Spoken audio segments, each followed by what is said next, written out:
পৃথিবীর সবচেয়ে ভয়ঙ্কর সমুদ্র দানবের নাম ক্র্যাকেন।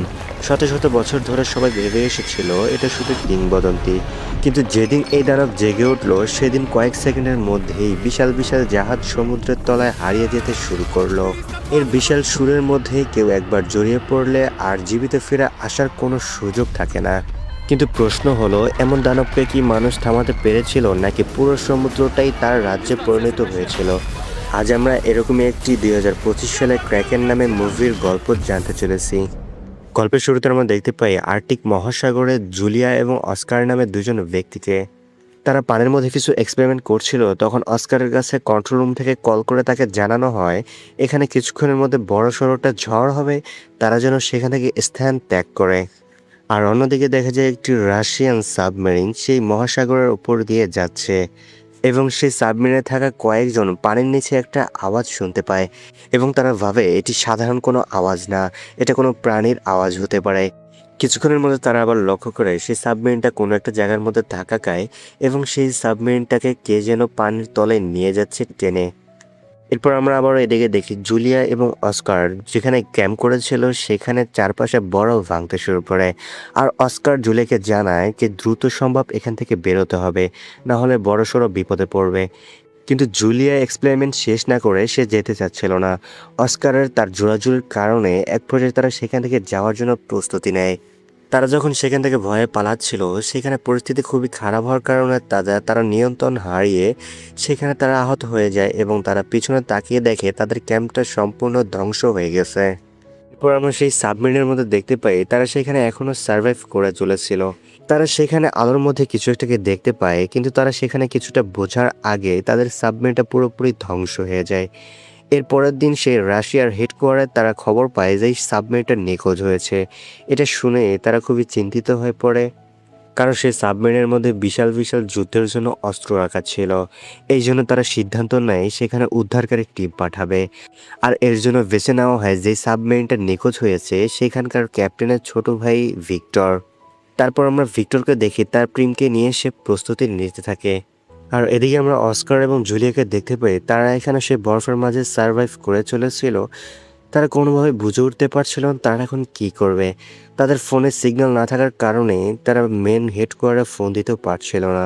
এরপর তারা হঠাৎ লক্ষ্য করে তাদের ফোনে সিগন্যাল আসার কারণে তারা হেডকোয়ার্টারে কল দেয়, কিন্তু তাদেরকে সব কিছু খুলে বলার আগেই তাদের সিগন্যাল আবার চলে যাওয়ার কারণে তারা কথা বলতে আর পারে না।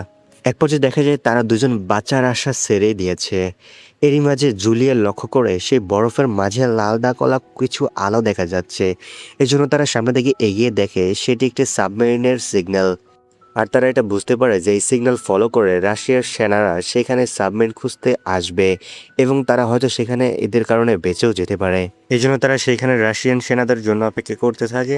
আর এদিকে ভিক্টরকে দেখা যায় তার সাবমেরিনকে নিয়ে সে নিখোঁজ হওয়া সাবমেরিনটি খোঁজার জন্য বেরিয়ে পড়ে, এবং তারা সেই সাবমেরিনে একটা সিগন্যাল পায়। সেই সিগন্যাল অনুযায়ী তারা ফলো করে তারা দেখতে পায় সেখানে সাবমেরিনটা নেই। আর হঠাৎ করে তারা কিছু একটা অনুভব করতে পায় যে নিচ থেকে কেউ একজন সাবমেরিনের মধ্যে ধাক্কা দিচ্ছে। আর তারা এটা দেখে যে সেখানে বেশ কিছু তিমি মাছ সে সাবমেরিনের মধ্যে বারবার ধাক্কা দিচ্ছিল। আর তারা তিমি মাছদের তাড়ানোর জন্য তারা একটা প্রসেস ব্যবহার করে, এর জন্য সেই তিমি মাছগুলো সেখান থেকে চলে যায় এবং তারা কিছুক্ষণের মধ্যে আবার ফিরে আসে। আর সাবমেরিনে থাকা ভিক্টর তারা আবার একটা বড়সড় সিগন্যাল পায়, এবং তারা এটা লক্ষ্য করে সেই তিমি মাছগুলো কিছুটাকে দেখে তারা সেখান থেকে পালিয়ে যাচ্ছে। এবং তারা এটাও দেখতে পারে সেখানে একটা বড়সড় প্রাণী এসে সেই তিমি মাছগুলোকে 1 সেকেন্ডের মধ্যে গিলে ফেলছে, এবং তাদের সাবমেরিনের দিকে এগিয়ে আসছে। ভিক্টর এটা দেখতে পেয়ে সে তাড়াতাড়ি করে তাদের সাবমেরিনটাকে নিয়ে একটা বরফের আড়ালে লুকিয়ে পড়ে, এবং সেই প্রাণীটা তাদেরকে দেখতে না পেয়ে এবারের মতো ভিক্টররা সেখান থেকে বেঁচে যায়। এবং তারা হারিয়ে যাওয়া সাবমেরিনের সিগন্যাল ফলো করে তারা সেখানে গিয়ে দেখতে পারে অস্কার এবং জুলিয়াকে। তাদের এই অবস্থা দেখে ভিক্টর তাদের সাবমেরিনের মধ্যে অস্কার এবং জুলিয়ারকে নিয়ে নেয়, এবং তাদেরকে জিজ্ঞেস করা হয় তাদের সাবমেরিনটা নিখোঁজ হওয়ার ব্যাপারে তারা কিছু জানে কিনা। আর তারা ভিক্টরদের জানায় যে এই ব্যাপারে তারা কিছুই জানে না, কিন্তু ওই দিন যে বড়সড় ভূমিকম্প হয়েছিল তারা এটা দেখে বুঝতে পেরেছে এটা সাধারণ ভূমিকম্প ছিল না, এটা একটি হয়তো বড়সড় প্রাণীর ধাক্কায় ভূমিকম্প হয়েছিল। আর এর ফলে তারাও এখানে বিপদে পড়েছিল এবং তাদের সাবমেরিনটাও হারিয়ে গেছে। জুলিয়া এবং অস্কারের কাছ থেকে এইসব ভিক্টর শুনে সে বুঝতে পারে কিছুক্ষণ আগে যেই প্রাণীটা তাদেরকে অ্যাটাক করতে বসেছিল সেই প্রাণীটাই হয়তো তার ভাইয়ের সাবমেরিনকে গায়েব করে দিয়েছে। তারপর এদিকে জুলিয়াকে দেখা যায় সে খুবই ভয় পাচ্ছিল এবং ভিক্টরকে রিকোয়েস্ট করে তাদেরকে যেন সামনে ওয়েলরিক কোম্পানির মধ্যে নামিয়ে দেওয়া হয়। আর এই জন্যই ভিক্টর তাদের সাবমেরিনটাকে নিয়ে সে ওয়েলরিক কোম্পানির মধ্যে যেতে থাকে এবং তারা আবারও সেই ভয়ানক প্রাণীটার সিগন্যাল পেতে থাকে। কিন্তু তারা এটা বুঝতে পারে না সেই প্রাণীটা এবার কোন দিক থেকে আসছে এবং তারা আস্তে আস্তে সেই ওয়েলরিগের দিকে পৌঁছে গেলে তারা দেখতে পায় সেখানে সেই ভয়ানক প্রাণীটা উঠে আসে। আসলে সেটা একটা অক্টোপাস ছিল যাকে বলা হয় ভয়ানক ক্রাকেন। আর আমরা দেখতে পারি সে ক্রাকেন ভয়ানক প্রাণীটা সে এক মুহূর্তের মধ্যে সেখানে ওয়েলরিক কোম্পানিটা ধ্বংস করে ফেলে। আর সাবমেরিনের ভিতরে থাকে সবাই তো খুবই ভয় পেয়ে যায় এবং বাধ্য হয়ে তারা সেখান থেকে ফিরে আসার জন্য সিদ্ধান্ত নেয় এবং তারা যখন ফিরে আসবেই আমরা দেখতে পাই সেই অক্টোপাসটি তাদেরও পিছু করতে থাকে এবং তারা যখন বাঁচার জন্য তাদের সাবমেরিনটাকে আক্রমণ করতে থাকে আর সেই প্রাণীটা এটা দেখে আরও সে ক্ষিপ্ত হয়ে যায় এবং দ্রুত সাবমেরিনের দিকে এগোতে থাকে। এক পর্যায়ে আমরা দেখতে পারি তাদের সাবমেরিনটির নিয়ন্ত্রণ হারিয়ে আরেকটি অন্য একটি সাবমেরিনের মধ্যে ধাক্কা লেগে তাদের একটা রুমের মধ্যে আগুন ধরে যায় এবং সেখানে বেশ কিছু লোক আহত হয়ে যায় এবং সেখানে থাকা সবাই ভয়ে চিৎকার চেঁচামেচি করতে থাকে। কিন্তু ভিক্টর সবাইকে জানায় তারা যেন চুপ থাকে, কারণ সমুদ্রের প্রাণী শব্দ শুনেই আক্রমণ করে। আর এবং তাদের প্ল্যানটি সফল হয়। আমরা দেখতে পারি সে প্রাণীটি শব্দ শুনতে না পেয়ে সে ওইখান থেকে চলে যায়। এরপর আমরা দেখি জুলিয়া ভিক্টরকে জানায় এই প্রাণীটি শত শত বছর ধরে ঘুমিয়ে থাকে। হয়তো আমাদের সোনার ডিভাইসের বিস্ফোরণের কারণে তার ঘুম ভেঙে গিয়েছে এবং সে সবাইকে মেরে প্রতিশোধ নিতে যাচ্ছে। আর জুলিয়া সবাইকে এটাও জানায় যে ক্রাকেনের হাত থেকে বাঁচতে হলে সেই সোনার ডিভাইসটি বন্ধ করতে হবে। আর আমি যেহেতু সোনার ডিভাইসটি আমার ক্যাম্পের ওখানে চালু করেছিলাম আর এর জন্য যেহেতু ক্রাকেনের ঘুম ভেঙেছে, তাহলে ক্রাকেনের আস্তানা সেই সোনার ডিভাইসের ওইখানেই হবে। আর আমরা যদি এখানে যেতে পারি তাহলে সেই হারানো সাবমেরিনটাকে খুঁজে পাবো এবং তোমাদের ভাইদেরকে বা বন্ধুদেরকে খুঁজে পাবো। আর এর জন্যই ভিক্টর সিদ্ধান্ত নেয় তার ভাইকে এবং বাকিদেরকে বাঁচানোর জন্য সে ক্রাকেনের আস্তানায় যাবে।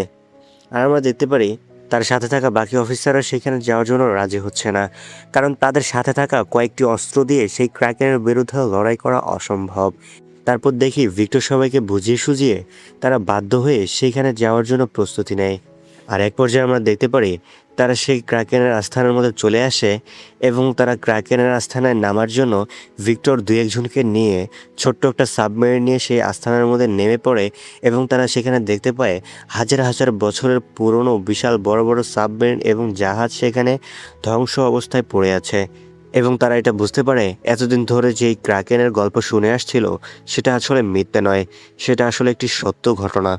এবং তারা কিছুটা আগানোর পর তারা লক্ষ্য করে তাদের হারিয়ে যাওয়া সাবমেরিনটি। এরপর তাড়াহুড়া করে ভিক্টর সে সাবমেরিনের ভিতরে ঢুকে দেখে তার ভাই এবং কয়েকজন মিলে এখনও বেঁচে ছিল। আর ভিক্টর সবাইকে যখন সেখান থেকে বের করবে সে বুঝতে পারে তাদের মিনি সাবমেরিনের মধ্যে সবার জায়গা হবে না। এই জন্য সে সিদ্ধান্ত নেয় তারা সেখান থেকে দুইবারে তাদের বড় সাবমেরিনের মধ্যে যাবে।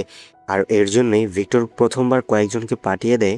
দ্বিতীয়বারের সময় ভিক্টর এবং তার ভাই মিলিয়ে যেতে থাকে, কিন্তু মাঝপথে সেই ক্র্যাকেনটি তাদের উপর আক্রমণ করে বসে এবং তারা এটা দেখে তারা ক্র্যাকেনকে মারার জন্য একটা মিসাইল মেরে দেয়।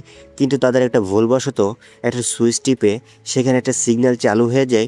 এই সিগন্যালের শব্দতে ক্র্যাকেনটি আরও ভয়ানক আকৃতি ধারণ করে। আর উপরে আমরা দেখতে পারি মেন সাবমেরিন থেকে বেশ কিছু অফিসার মিনি সাবমেরিনকে উপরে ওঠার জন্য তারা অনেক চেষ্টা চালাতে থাকে। আর এদিকে মিনি সাবমেরিনের মধ্যে ভিক্টর এবং তার বড় ভাই মিলে বড়সড় একটা সিদ্ধান্ত নেয় এবং তারা সেখানে একটা সুইচ বাটন টিপে তারা সেখানে বড়সড় একটা বিস্ফোরণ ঘটায়। এর ফলে আমরা দেখি সেই ক্র্যাকেনটি সে ছিন্ন বিচ্ছিন্ন হয়ে যায় এবং সে ওইখানে মারা যায়। আর এদিকে আমরা দেখতে পারি ভিক্টরের মিনি সাবমেরিনের মধ্যে আঘাত লাগার কারণে সেখানে পানি প্রবেশ করতে থাকে। এক পর্যায়ে তারা সেখান থেকে একটা ঢেউয়ের কারণে তারা দুই ভাই আলাদা হয়ে যায়। আর উপরে আমরা বাকি বন্ধুদেরকে দেখতে পারি তারা এক পর্যায়ে ভাবতে থাকে ভিক্টর এবং তার ভাই মনে হয় ক্র্যাকেনের সাথেও মারা গিয়েছে। কিন্তু তারা হঠাৎ করে লক্ষ্য করে ভিক্টর এবং তার ভাই পানির নিচ থেকে কোনোভাবে বেঁচে তাদের মিনি সাবমেরিনকে নিয়ে উপরে উঠে এসেছে। এটা থেকে তারা সবাই খুবই আনন্দিত হয়ে যায়। আর এর সাথে সাথে মুভিটি এখানেই শেষ হয়ে যায়।